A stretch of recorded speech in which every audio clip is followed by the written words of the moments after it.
menu de ce 19h30, Kadri Désiré Ouédraogo, KDO comme l'appellent ses sympathisants, un meeting à Saba après celui de Dori, un air de pré-campagne pour celui qui vient de démissionner de son parti, le CDP, vous l'entendrez. Il n'est plus le président du CAR, Hervé Ouattara passe à autre chose, la politique. Il a déposé ses valises au MPS de Yacouba Isaac Zida, annonce faite au cours d'un congrès du citoyen africain pour la Renaissance. La chronique éco de ce journal s'intéresse aux recettes budgétaires des pays de l'UEMOA. Le Burkina Faso se classe en 3e position selon une étude de la BCEAO. Une bonne couverture fiscale serait à la base de ce bon résultat.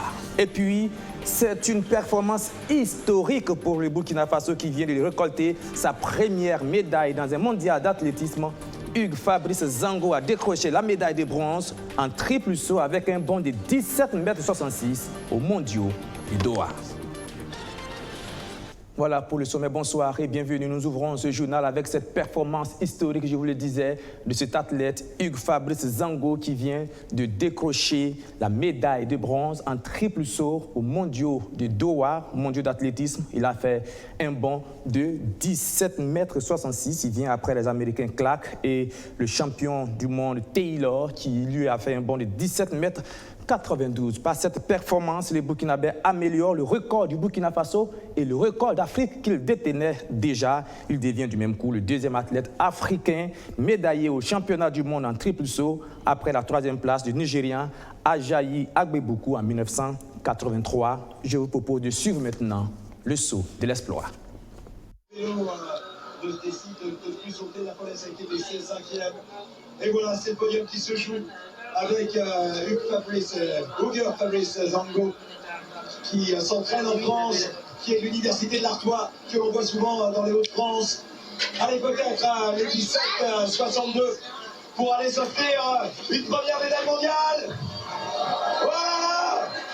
Il y est, c'est la 3e place. Encore d'Afrique, une médaille de bronze. Oh là là. Et regardez, ça nous fait ni chaud ni froid. Allez, peut-être les 17,62 pour aller s'offrir une première médaille mondiale. Voilà! Il y est, c'est la 3e place. Encore d'Afrique, une médaille de bronze. Oh là là. Et regardez, ça nous fait ni chaud ni froid. Alors.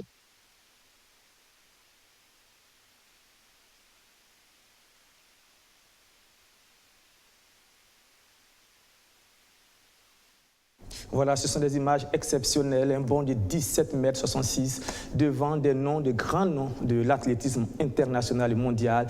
Hugues Fabrice Zango vient de le faire. On passe maintenant à la politique.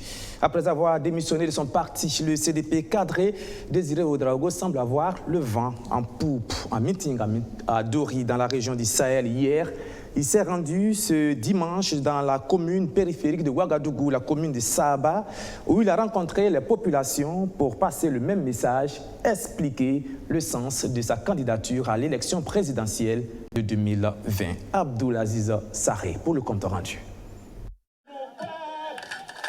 Assis ou debout sous une température de plus de 37 degrés, ces populations de la commune rurale de Saba attendent avec impatience le candidat Kadri Désiré Ouédraogo. Dès son arrivée dans la commune, l'ancien cadre de la CEDEAO est escorté par des cavaliers jusqu'au lieu du rendez-vous. Il salue les hommes, les jeunes, les femmes, puis se met au parloir et commence son discours en donnant les raisons de sa visite à Saba. Mes chers frères et sœurs de Saba, je suis venu ce jour me présenter à vous et à travers vous, à tous mes compatriotes, pour vous expliquer le sens de mon engagement pour les élections présidentielles de 2020. Cet engagement est un engagement citoyen et patriotique pour me mettre au service de mon pays. Au moment où celui-ci traverse une situation difficile et a besoin du concours de tous ses fils pour sortir de l'ornière où malheureusement il se trouve aujourd'hui. Selon Kadri Désiré Ouédraogo, le Burkina Faso a besoin de changement. Le pays a mal à sa sécurité, à sa paix et à son unité nationale. C'est ce qui nous a poussés avec des hommes et des femmes patriotes et déterminés, à ne pas nous taire, mais à proclamer haut et fort que notre pays a besoin de changement, que notre pays a besoin d'une autre gouvernance, mais par-dessus tout, que notre pays a besoin de la réconciliation entre ses fils, dans le respect, la considération mutuelle, afin que chacun puisse apporter dignement sa pierre à l'œuvre de construction nationale. Pour que ce changement soit possible, l'ancien militant du CDP invite les populations de Saba à un rassemblement.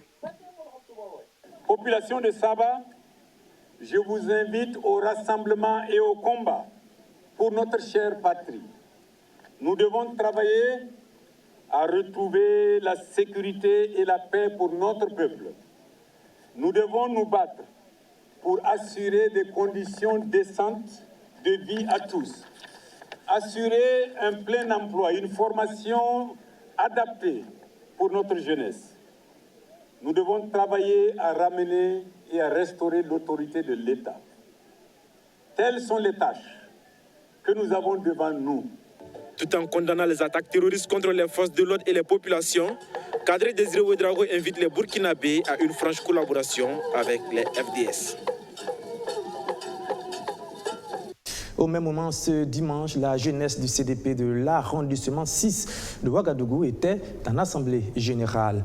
Une occasion pour le président du parti venu à cette réunion de s'adresser à ses adversaires. Eddy Komboïgo a délivré un discours empreint à la fois de conciliation, mais aussi de fermeté. Abdoulaziz Sarré et Arsène Konditambe avec Rémi Lambert-Nébier. La forte mais courte pluie qui s'est abattue sur l'arrondissement 6 de Ouagadougou ce 29 septembre n'a pas eu raison de la détermination des jeunes du Congrès pour la démocratie et le progrès. Sous l'averse, les jeunes scannent le nom de leur président, Eddy Komboïgo.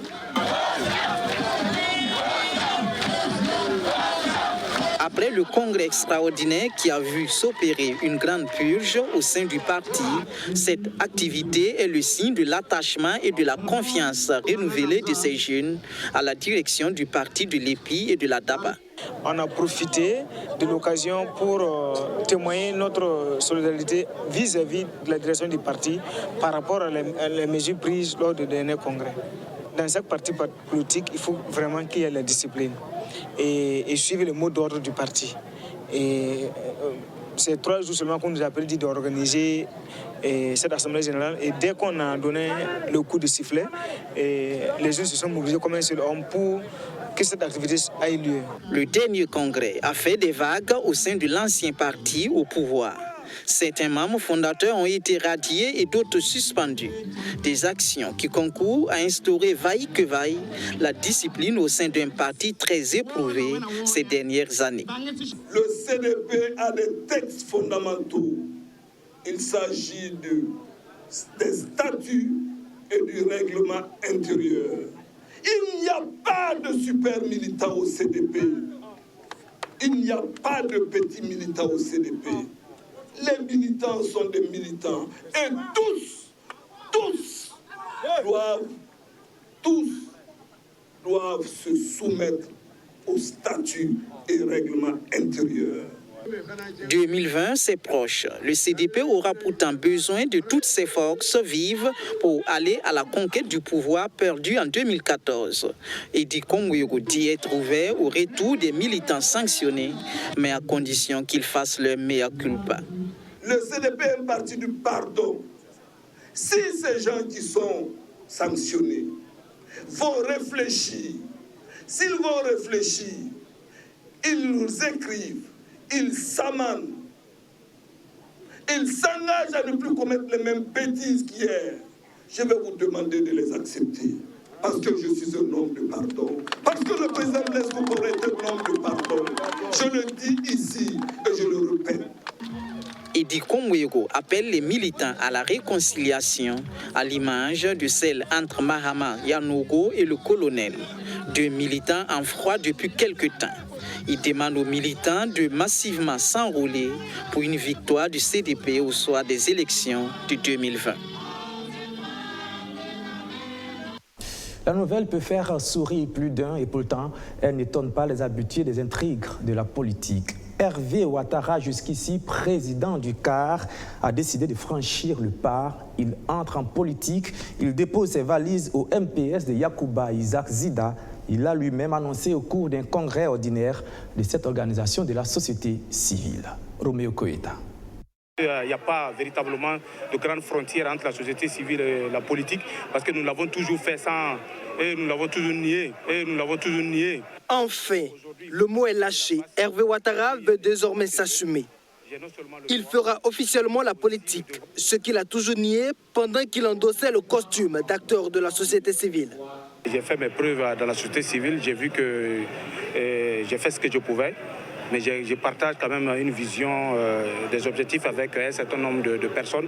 Et pour moi, il était question quand même de s'essayer, de se jeter à l'eau et je l'ai fait. L'ancien président du CAR, le citoyen africain pour la Renaissance, a déposé ses valises au MPS, le mouvement patriotique pour le salut, parti politique créé par le professeur Augustin Loada. Mais tout le monde le sait déjà, je suis le responsable de la jeunesse du MPS. Le MPS où il va retrouver son fidèle compagnon Yacouba Isaac Zida, qui en est le président d'honneur. Est-ce là un coup planifié? Non, dira Hervé Ouattara, même s'il continue de prêcher le retour de celui qu'il considère comme son mentor, actuellement en exil au Canada. Et il est formel, Zida sera bel et bien candidat à la présidentielle de 2020. Non, il n'y a pas de... Il doit rentrer, il va rentrer. Il est burkinabé, il a le droit. Il va rentrer et de la façon il est sorti, c'est comme ça qu'il rentrera. Il sera candidat. Il sera candidat. Même s'il faut que nous partons le chercher à mener, il sera candidat. Pour mieux atterrir dans l'arène politique, Hervé Ouattara quitte la présidence du CAR. Une décision entérinée à la clôture de ce deuxième congrès ordinaire. Il est remplacé à ce poste par Mamadou Diallo, nouveau coordonnateur de l'association. Direction à présent le Sénégal où l'ancien maire de Dakar, emprisonné depuis mars 2017 pour utilisation frauduleuse de fonds publics, a été libéré hier dimanche. Il a bénéficié d'une grâce présidentielle. Eh bien, à sa sortie de prison, vous allez le voir, il y a eu des scènes de liesse de la part de ses nombreux supporters dans les rues de Dakar. Emprisonné depuis 2 ans et demi, Khalifa Sall a été libéré dimanche après avoir bénéficié d'une grâce présidentielle.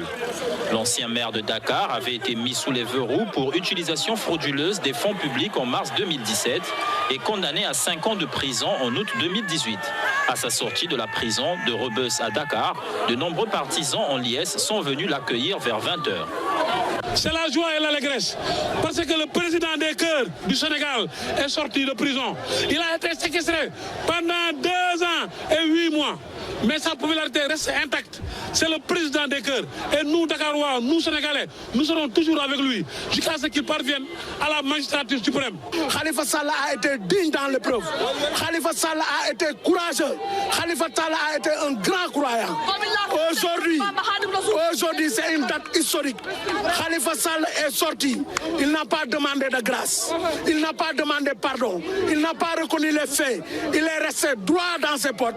Et aujourd'hui, nous qui sommes les militants de Khalifa Sall, nous sommes fiers de lui. Khalifa Sall, 63 ans, a été maire de Dakar de 2009 à 2018 lorsque le président Macky Sall l'a démis de ses fonctions.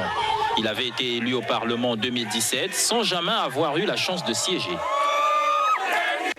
Toujours hors de nos frontières en Côte d'Ivoire, sachez que la commission électorale indépendante vient de connaître son nouveau président. Il s'agit du magistrat hors hiérarchie Koulibaly Kuiber Ibrahim. Il a été élu ce 30 septembre 2019 lors du vote des 15 membres de la commission centrale.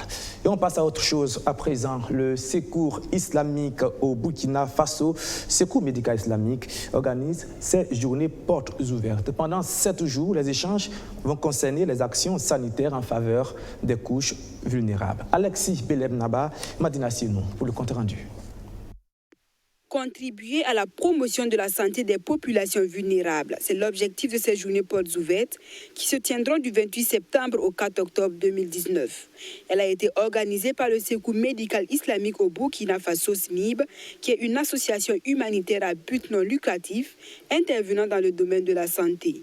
Le SMIB entend poursuivre ses objectifs sur le renforcement des capacités des questions d'urgence sanitaire et la promotion d'un mécanisme de financement pour une action concertée des organisations islamiques en appui aux structures étatiques. L'activité s'inscrit, c'est les journées portes ouvertes du secours médical islamique au Burkina. Ça s'inscrit dans le cadre général des activités que nous avons dans notre plan d'action. Donc il s'agit de réfléchir sur la situation sécuritaire et sanitaire au Burkina Faso et de faire des propositions au niveau des associations islamiques et de voir qu'est-ce qu'on peut apporter comme contribution au niveau du ministère de la Santé et de façon générale au sein de la population. Nous allons débattre sur des thèmes liés aux insuffisances rénales, à l'hépatite B, et que vous savez que c'est un fléau qui sévit au Burkina Faso et dans beaucoup de pays africains. Pour la représentante du parrain, ces actions humanitaires sont salutaires. C'est pourquoi elle exhorte les organisateurs à continuer dans cette dynamique. Je fais une très bonne appréciation parce que c'est une découverte pour moi. Je ne connaissais pas cette structure-là du CRP. Et donc, je ne peux que l'apprécier et l'accueillir vraiment à bras ouverts. Il demande à tout un chacun de les aider à ce que le projet soit réalisé. Donc, lui aussi, il fait partie de ces personnes-là qu'il demande. Donc, et je crois bien qu'il va porter un peu plus haut leur doléance.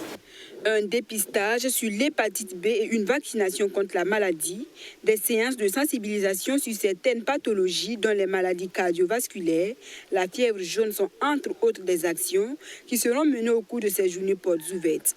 Un panel sur le thème « Les urgences sanitaires au Burkina Faso », contribution des structures et associations islamiques a été organisé à cette occasion. On reste dans le secteur de la santé avec ce constat alarmant. Plusieurs centres de santé, des dizaines ont fermé dans les zones rouges, les zones où sévit le terrorisme, laissant parfois les populations à leur triste sort dans une précarité sanitaire qui ne dit pas son nom. C'est ce que dénonce le réseau d'accès aux médicaments essentiels. Il parle d'actions insuffisantes de l'État pour remédier à cette situation. Abdoulaziz Sarré, Arsène Konditamde.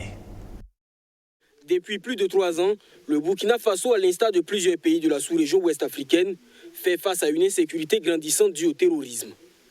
Selon la coordination des affaires humanitaires des Nations Unies, cette crise sécuritaire a entraîné la fermeture de plus de 40 formations sanitaires, privant ainsi les populations de soins de santé. Une situation inquiétante pour le réseau d'accès aux médicaments essentiels RAM, qui interpelle les autorités. La situation sanitaire des zones d'attaque est véritablement alarmante. Et il sera prétentieux de pouvoir décrire toutes les difficultés et souffrances que vivent les populations sur le plan sanitaire dans ces zones. C'est fort de ce constat très inquiétant et devant l'aggravation de la situation que le réseau accès aux médicaments essentiels voudrait par la présente à travers vos médias interpellés. Les autorités publiques ont plus d'engagement pour garantir des soins de santé de qualité aux populations résidentes et déplacées des zones d'attaque. Il s'agit d'un devoir régalien de l'État et un droit pour les citoyens. Ce que déplore le réseau, c'est le retard dans la prise en compte de la spécificité des zones d'insécurité pour une réponse appropriée. En effet, vous comprendrez que la crise a démarré depuis 2016, mais il a fallu 4 ans pour que le ministère de la Santé élabore un projet de réponse sanitaire pour la zone d'insécurité. Cela confirme bien la fragilité et le manque de prospective pour notre système de santé. Le dit projet dont il est question n'est même pas, est malheureusement pour le moment, en version provisoire. N'en parlons pas de sa mise en œuvre. À cela s'ajoute le manque de coordination réelle des intervenants sur le terrain en matière de santé. Cela se caractérise par le fait que certains déplacés qui sont donc dans les camps formels bénéficient d'un dispositif cohérent de prise en charge, alors que les déplacés donc, qui se trouvent dans les écoles ou autres camps n'en bénéficient pas. Pour le RAM, ces insuffisances ne sont pas sans conséquences. Ces insuffisances constatées dans la réponse sont donc des facteurs qui entraînent plusieurs risques dans les domaines de la santé. Parmi ces risques, on peut noter le recul des acquis en matière de santé de la population, comme la fréquentation donc, des formations sanitaires, le recours aux accouchements assistés. On note également le rebondissement possible de certaines pandémies qui étaient en voie donc, d'être maîtrisés comme le paludisme, la tuberculose et le VIH. Pour remédier à cette situation, le réseau n'a pas manqué de formuler des recommandations à l'endroit des autorités. Le RAM, dans sa dynamique de propositions, formule les recommandations suivantes. Premièrement, la prise d'une décision de gratuité totale des soins pour les populations locales qui y vivent, la mise en place et l'opérationnalisation en un bref délai d'une stratégie de réponse sanitaire intégrant les actions des acteurs dans la zone concernée. Le renforcement des mécanismes communautaires de prise en charge des patients pour la continuité des soins. Il s'agit surtout de redynamiser les ASBC et les volontaires des centres communautaires. La mission du réseau d'accès aux médicaments essentiels RAM est d'influencer les politiques publiques pour un accès équitable des populations aux soins de santé de qualité à travers la veille sur les dysfonctionnements dans l'offre de soins et de plaidoyer auprès des décideurs. Sécurité et santé encore, ces deux thèmes font partie des principaux angles abordés par le chef de l'État au cours des entretiens qu'il a eus à la 74e Assemblée générale des Nations Unies à New York. Deux conventions ont été signées dans le secteur de la santé précisément avec les fondations Buffett et Bill et Melinda Gates. Pendant son séjour new-yorkais, le président du Faso s'est aussi entretenu avec des hommes d'affaires burkinabés venus de l'État de Houston. Le menu de leurs échanges avec Obengebre. La délégation est forte, une vingtaine d'hommes d'affaires venus de Houston dans le Texas. Ils ont été mobilisés par la diaspora burkinabé de cette zone des États-Unis d'Amérique. Devant le président du Faso, ces hommes d'affaires ont exposé leur intérêt pour le Burkina Faso dans les domaines de l'énergie, de la santé, des infrastructures et dans bien d'autres secteurs. On avait un grand groupe qui a un projet de pouvoir construire 400 mégawatts de centrales électriques au niveau du Burkina et surtout même peut-être pourquoi pas desservir aussi au niveau de la sous-région burkinabé et aussi au niveau du domaine de la santé, un groupe des groupes qui sont prêts aussi à pouvoir venir construire des hôpitaux, c'est-à-dire du début jusqu'à la fin, et des groupes aussi qui sont aussi dans le domaine des infrastructures, pouvoir aussi donner un ensemble d'infrastructures déjà de haut niveau au Burkina Faso sur des projets PPP. Et donc bon, vraiment une grande liste au fait que ce soit dans le domaine de l'Internet, dans le domaine de la digitalisation, dans le domaine du mobile banking. Tous ces groupes étaient présents aujourd'hui pour montrer exactement l'intérêt qu'ils ont aussi, surtout avec le Burkina Faso. Le président du Faso semble avoir bien apprécié les offres. La suite s'annonce prometteuse. Le chef de l'État était vraiment très content et aussi avec le gouvernement. Et donc, l'écho favorable est déjà donné, le contact est déjà établi et surtout aussi un ensemble de dossiers aussi a été déjà récupéré pour transmettre aux services techniques pour analyse et pouvoir déjà continuer les discussions. Et aussi, l'autre chose aussi, c'est qu'un ensemble d'investisseurs ont déjà pris l'engagement de pouvoir être déjà dans une délégation d'hommes d'affaires que nous préparons déjà pour venir au Burkina Faso dans les prochains 2 à 3 mois. Et donc, cela aussi pour venir encore concrétiser un ensemble déjà de choses qui ont été déjà arrêtées aujourd'hui. Mais avec le président du Faso, il n'a pas été seulement question d'économie. Les Burkinabés de Houston s'inquiètent aussi de la situation nationale. En tant que Burkinabés vivant à l'extérieur, nous suivons vraiment de très près la situation et ça nous écœure. Nous sommes de tout cœur avec le Burkina Faso et nous ne faisons que déplorer ce qui se passe et nous essayons aussi à notre niveau de faire ce qu'on peut pour venir en aide aux personnes sinistrées. Et dans ce cadre-là aussi, pendant nos échanges, que ce soit avec l'ambassadeur, que ce soit avec le président de la République tout à l'heure, nous essayons de trouver des mesures aussi pour voir comment est-ce que nous pouvons accompagner nos confrères, comment est-ce que nous pouvons apporter notre aide depuis la diaspora. Donc même si on n'est pas au pays, on est de tout cœur avec le Burkina Faso. Une situation nationale qui continue de se dégrader avec les nouvelles attaques meurtrières dans la commune de Zindenga, dans le centre-nord. Et la transition est toute trouvée pour passer à la chronique éco de ce lundi 30 septembre.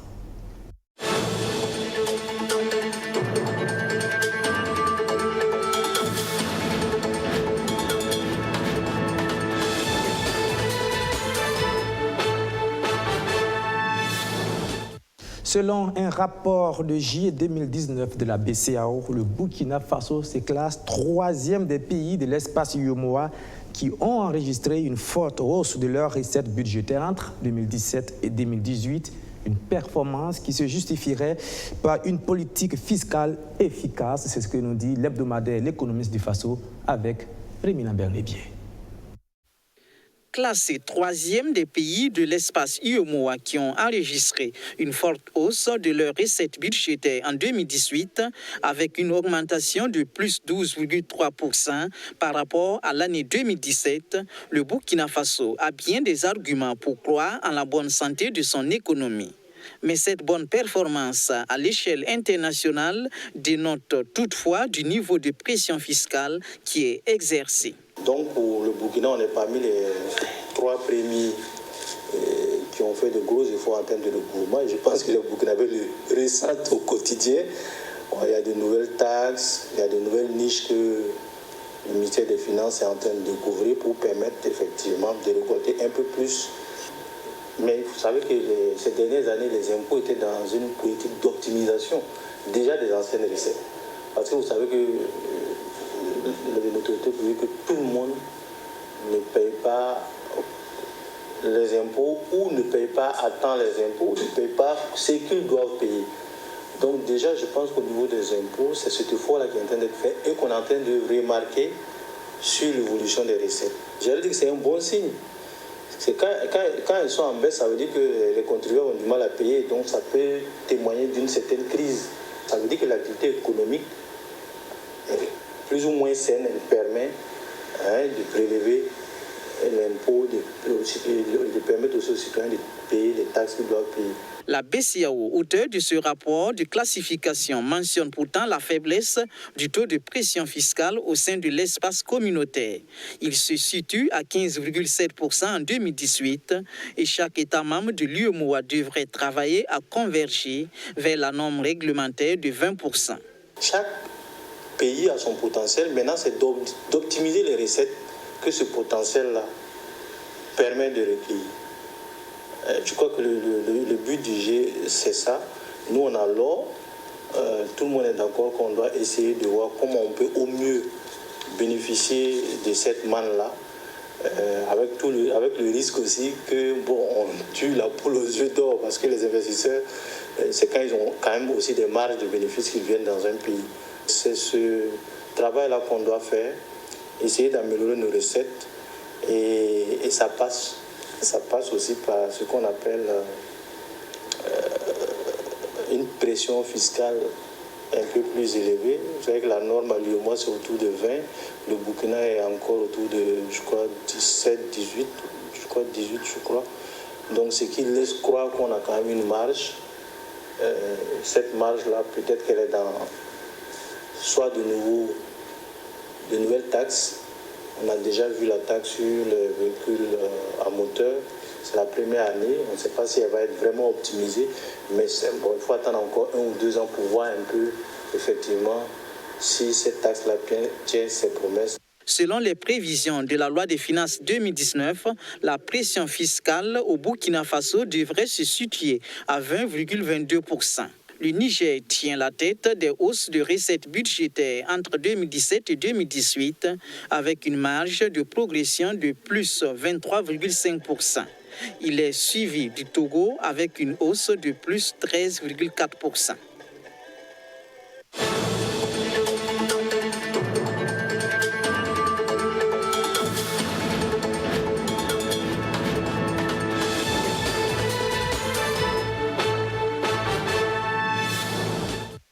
Et pour terminer, c'est un label qui devrait permettre aux consommateurs de savoir choisir qualitativement, mais aussi aux entreprises d'être situées sur la qualité de leurs produits. Il a été officiellement lancé à Ouagadougou la semaine dernière. 4 ans après sa mise en œuvre en Côte d'Ivoire, le label des consommateurs africains étend sa toile au Burkina Faso. Une représentation est ouverte depuis ce jeudi 26 septembre 2019 à Ouagadougou.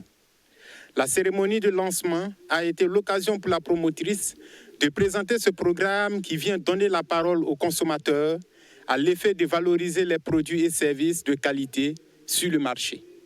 Alors, ce programme de labellisation est un programme justement qui est mis en place aujourd'hui pour donner la parole aux consommateurs. C'est le consommateur qui est vraiment au centre de ce programme. Pourquoi ça s'appelle Label des consommateurs africains? Ce programme est axé sur la qualité aussi des produits et services qui sont commercialisés sur le territoire burkinabé. Dans un environnement concurrentiel, ce programme vient donner La possibilité aux consommateurs de s'orienter qualitativement et aux entreprises de se distinguer en apportant de la valeur à leurs offres commerciales. C'est important de pouvoir mettre à disposition ce genre d'outils qui permet non seulement aux consommateurs de mieux consommer, d'être rassurés sur les produits et services qu'ils consomment au quotidien, mais également donner la possibilité aux entreprises de pouvoir savoir ce que les consommateurs attendent d'eux, de pouvoir également s'améliorer en offrant des produits de plus en plus de qualité, avec des prix de plus en plus accessibles. Ce programme de label des consommateurs africains a 3 critères. Comme je dis tout à l'heure, rapport qualité-prix, mais aussi la satisfaction du consommateur, mais aussi de l'attractivité.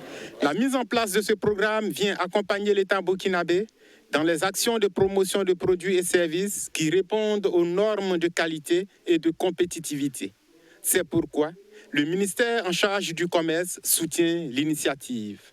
Cet outil va permettre donc à ce que les entreprises augmentent leur capacité d'offrir des produits de qualité, mais ça va permettre aux consommateurs donc, de distinguer, la bonne graine du livret.